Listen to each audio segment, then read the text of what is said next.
Prarasta Plokščios žemės istorija. Pirmas tomas, antras epizodas.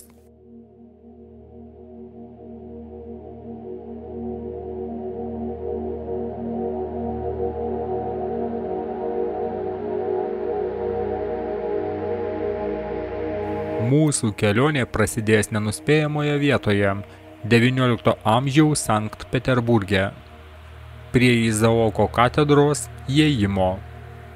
Šaltas miestas, ankstyvo ryto migla, išsisklaido su saulėtekiu ir mūsų apavas skęsta purve. Tai 1860-ieji. Nors Sankt Peterburgas stovi karališkas ir didingas, jo gyventojų kažkaip nematyti. Aplink tylu, kažkaip per daug tylu.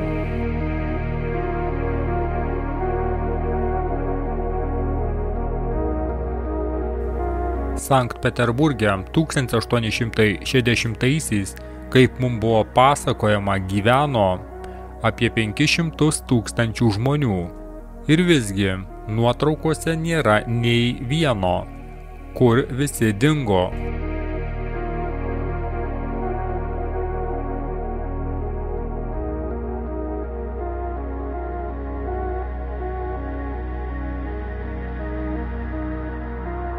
Ilgas Aleksandro kolono šešėlis mums sufleruoja paros laiką. Ilgi šešėliai būna tik ryte ir vakare. Tai turėtų būti rytas. Tačiau į lauką dar niekas neišėjo.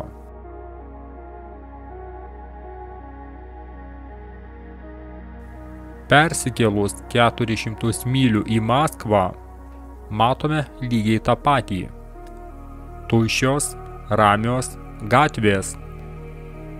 1860 Maskvos gyventojų skaičius buvo toks pat kaip Sankt Peterburgo, maždaug 500 000 miestiečių. Tačiau kur visi dingo?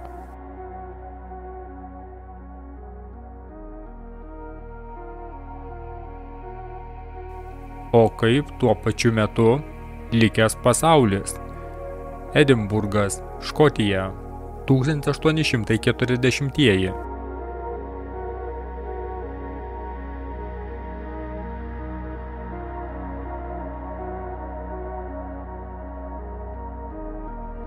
Kopenhaga, Danija, 1840-ieji.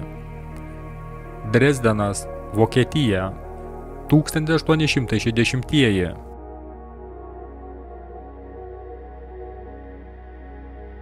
Rio, Brazilija, taip pat 1860-ieji. Toronto, Kanada, tie patys metai.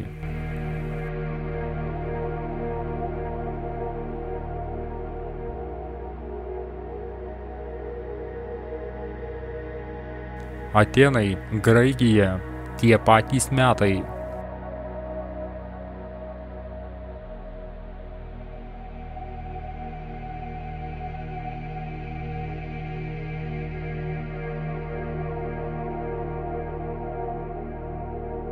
O dabar Londonas, na pagaliau žmonės.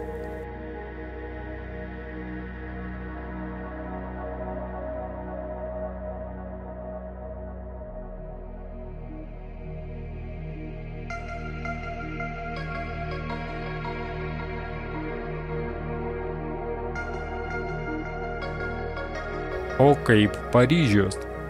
Žmonės gyvena.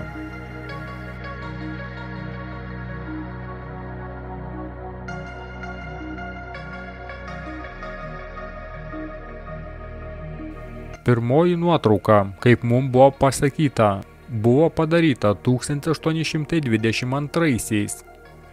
Fotografijos menas, derinimo technika, palyginimas ir kontrastas, kad perteikti autoriaus žinutę ir nuotaiką.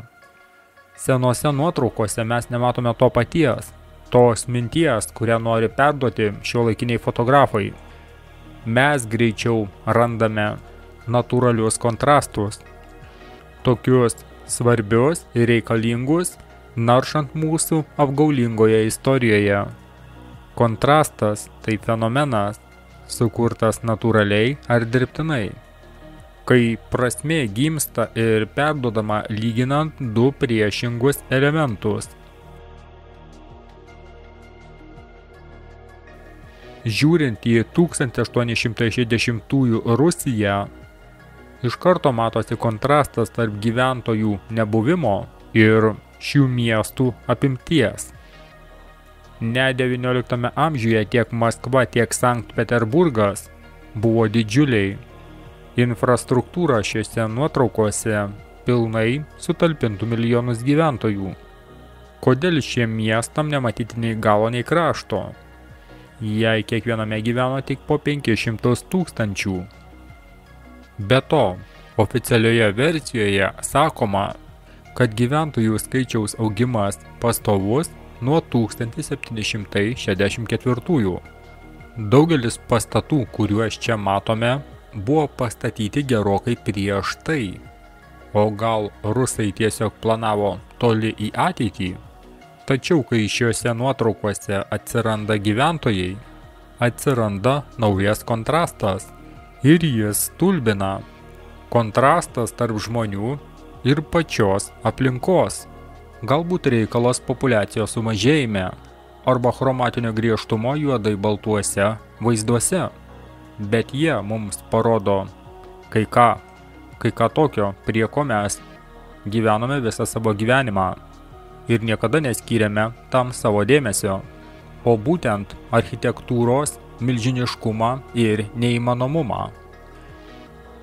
Liečiantis su šia pramonės šaka, kaip turistai, mes keliaujame iš vietos į vietą, į visą tai žiūrime, įsisaviname, nekreipdami dėmesio į tai, į ką mes žiūrime, iš kur visa tai atsirado.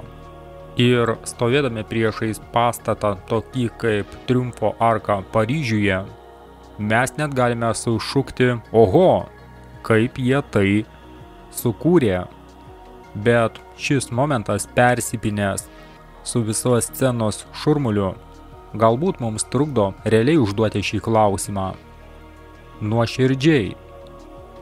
Kelios minutės prieš statinį, tokį kaip Triumfo arka, kol minia pašėlusiai visą tai fotografuoja savo išmaniais telefonais, visą tai paversdami realybę, mes darome išvadą, kai mus išstums nauja turistų armija.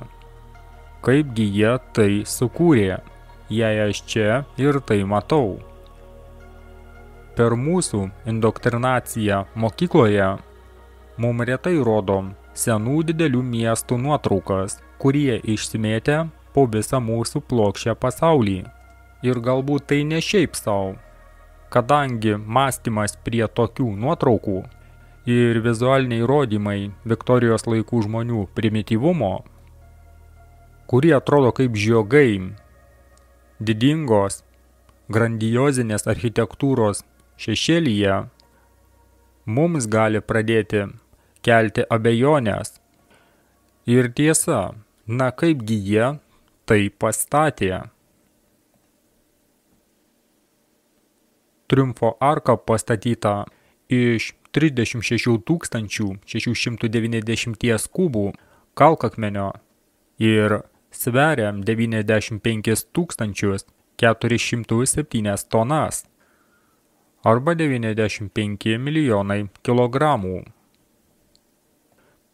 Mums buvo pasakyta, kad pastatyti arką užtruko 12 metų per 2 atskirus laikotarpius. Tarp 1806 ir 1814 ir tarp 1832 ir 36. Kaip jie pervežė tokį kiekį kalkakmenio su tais arkliais ir vežimais, kuriuos matome nuotraukose.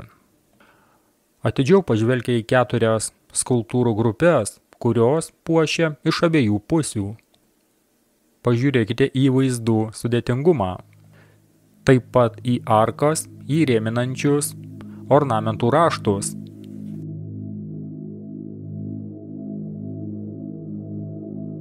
Kiekvienas segmentas idealiai atkartoja vienas kitą, be jokių nelygumo ir netikslumų. Pirmas tikras elektrinis įrankis buvo išrastas praėjus 60 metų po šios arkos pastatymo. Jie mums pasakojo, jog tai buvo sukurta rankomis. Ar tai yra įmanoma? Dar yra arkos lubos. Nepriekaištingos skulptūrinės rožės. Geometrinės simetrijos tobulumas. Detalių subtilumas ir kiekvieno žiedlapio elegancija stulbina. Pažiūrėkite į likusią to meto Paryžiaus dalį. Vėlgi daug neįtikėtinų, gigantiškų ir didingų pastatų. Miesto infrastruktūra nuostabi. Tačiau žmonės ir jų judėjimo priemonės primityvūs. Jie primityvūs ir visai neatrodo pakankamai išsivystę, kad galėtų pastatyti kažką panašaus. Keliai nekokybiški, jie tragiški, jie padengti purvu. Mes taip pat matome to laikotarpio pastatus, kurie atitinka gyventojus. Beformiai pastatai. Netokie tobuli ir išskirtiniai. Na, tačiau savaip žavūs. Tebūnie grubūs ir iš lentų. Būtent tokios architektūros tikitės iš arklių ir vežimų kartos. Kartos, kuri nepažįsta technologijų ir atradimų, kurie atsiras einant metams. Be to, ši nuotrauka daryta, kai arkai apie 40 metų. Tačiau pažiūrėkite, kaip susidėvėja kai kurios jos dalys. Matome eroziją ant akmens. Tai liudija daug senesnį arkos amžių.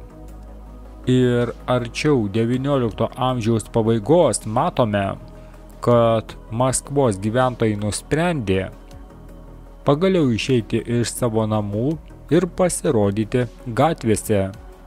Garsioji Raudonoji aikštė dabar knibžda gyventojais. Vasilijaus katedra išsiskiria šioje nuotraukoje. Bazilijaus katedros statyba prasidėjo 1555 metais ir buvo baigta 1561. Viso labo per 6 metus. Ji išgyveno didelį gaisrą 1737 ir buvo restauruojama 20 metų. Bet pažiūrėkite, kokios konstrukcijos. Nerealios, į nieką nepanašios. Ji pastatyta iš tūkstančių raudonų plytų bei geležies. Jai buvo suteikta tokių kupolų forma. Geriau pažvelkite į kupolų sudėtingumą. Kaip jie sulenkė metalą, kaip jie pasiekė tokį tikslumą ir tobulumą, juk tai 18 amžius. Ir vėlgi, įgūdžių ir atsidavimo, kurių reikia pastatyti panašiems stebuklam, kodėl tuo metu keliai tokie prasti, kodėl jie skęsta purve. Matome šiuos netikėtinus pastatus, jie yra visur. Visuose XIX amžiaus nuotraukose matome nuostabius Londono Krištolo rūmus, neįtikėtinas statinys su didžiausiu stiklo plotu istorijoje. Tai pastatyta anksčiau nei Anglijoje atsirado masinė stiklo gamyba. Matome Westminsterio abatiją ir parlamentą. Matome seną arką pastatytą iš gryno kalkakmenio 1837 metais. Taip pat pilnas purvo gatves. Kodėl šiem žmonėm nerūpėjo gatvės, kuriomis vaikščiojo? Frauenkirche. Dresdeno opa šedevras Vokietijoje. Jo sudėtingas ir sodrus spindesys prieštaringai kontrastuoja su arklių traukiamais vežimais jo didingoje papėdėje. Su žmonėmis, kurie turi tik būtiniausius dalykus. Jie tiesiog nykštukai. palyginus su jo dydžiu ir didybę. Otavos parlamento biblioteka, Kanada, buvo pastatyta per 17 metų. Pirmoji didelė imigrantų banga atvyko 1800-aisiais ir statybų metu mieste gyveno mažiau nei 20 000 gyventojų. Ar bus didinga, žavinga biblioteka prioritetų naujakuriams? Kodėl pastatas atrodo taip, tarsi būtų iškirptas iš Europos ir įklijuotas į Kanadą?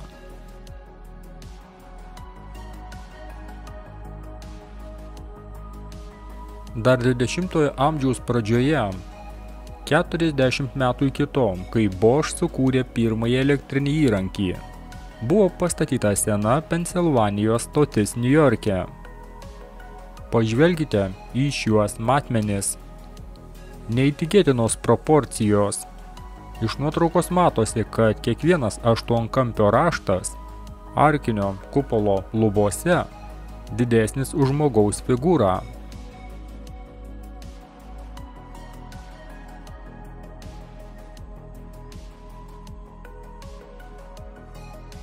Pažvelkite į milžiniškas kolonas ir akanto lapų detalės, kurios puošia kiekvienos kolonos viršų.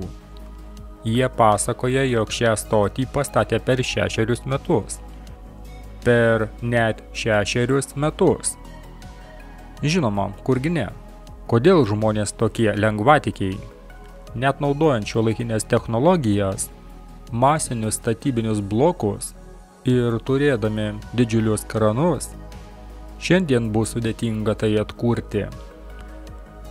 O kas dar svarbiau, mes nekuriame panašios architektūros šiandien. Oficialūs mūsų pasaulio melagiai yra bendras architektūros terminas panašiem dalykam, ką mes matome Šiaurinėje Amerikoje. Jie vadina tai istorizmu.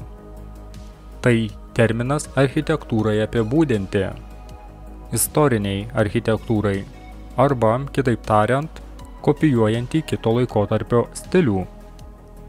Didingos arkos ir pastatai su milžiniškomis kolonomis buvo pastatyti klasikiniu arba graikų romėnų stiliumi, o katedros buvo pastatytos renesanso stiliumi arba viduramžių Europos gotikos stiliumi.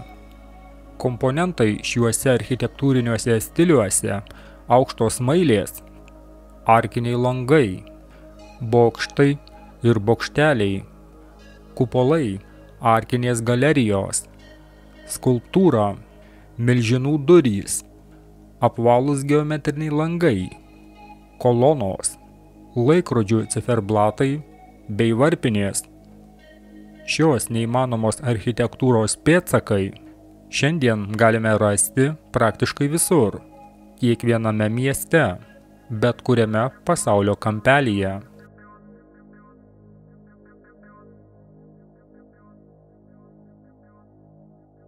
Kai kurie yra geros būklės, kaip Triumfo arka ir Dievo motinos katedra, o kiti prarasti ir senai pamiršti, kaip Hjustono arka arba sena Pensilvanijos stotis Niujorke. Mes žmonės asmeniškai nukeliaujame daugybę mylių, kad nufotografuoti šiuos pasaulio stebuklus. Bet 19 amžiaus fotografai mums padovanojo tai, ko patys nesitikėjo duoti ateinančiom kartom. Perspektyva. Mes matome primityvius žmonės prie akivaizdžiai išsivysčiusios pažangios architektūrinės infrastruktūros. Oficialūs pasaulio metraštininkai pasakoja kažkokias pasakas apie Darvino evoliuciją bei progresiją tarp įvairių laikotarpių. Kiekviena nauja karta visada su savimi nešė tam tikrą pažangą, tobulindami ir nukreipdami ankstesnės kartos pažangą. Jei per inovacijų ir pramonės piką XIX amžiuje transporto priemonė buvo vežimas ir arklys, kaip mums pasakoja šios nuotraukos, tuomet toks architektūros tipas yra neįmanomos. Tuo labiau tiem, kurie gyveno šimtmečių vėliau. Kiekvienas, linkęs mąstyti ir užduoti klausimus, iš karto pajaučia, žiūrėdami į šias nuotraukas, jog čia kažkas ne taip, kad nuo oficialios istorijos nemaloniai dvokia, galai nesueina. Panoraminėje San Francisco nuotraukoje 1877 metais matome istorijos architektūros koliažą. Matome kolonas puošiančias įėjimus į nuostabius pastatus, kurios kyšo tarsi spygliai tarp aplinkinių pastatėlių iš lentų. Matome katedrų kupolus, taip pat matome pastatus, matome kaip išaugo, koks didžiulis tapo miestas. 1846 metais 500 mormonų naujakurių gyveno žemėje, kurią mes dabar vadiname San Francisco. Tai buvo pasienio žemė, imkite, kam reikia. Tarp 1848 ir 49 metų, prasidėjus aukso karštiniai Kalifornijoje, gyventojų skaičius išaugo nuo 1000 iki 25 000. Po 28 metų buvo nufotografuota ši panorama. Populiacija tuo metu, kaip mums sakoma, priartėjo prie 200 000, kas, būdamas sveiko proto, patikė šią istoriją. Ar tai panašu 200 000 gyventojų miestą? Be šiuolaikinių technologijų, elektrinių įrankių, mechanizmų, elektrinių variklių, žmonės tiesiog pademonstravo savo neįtikėtiną lygį nepažįstamoje žemėje. Ir ar mes tikrai tikime, kad auganti tauta pastatė šį miestą per vos 30 metų? Ir vėlgi, kokia tyla? Tai tuščio miesto nuotrauka.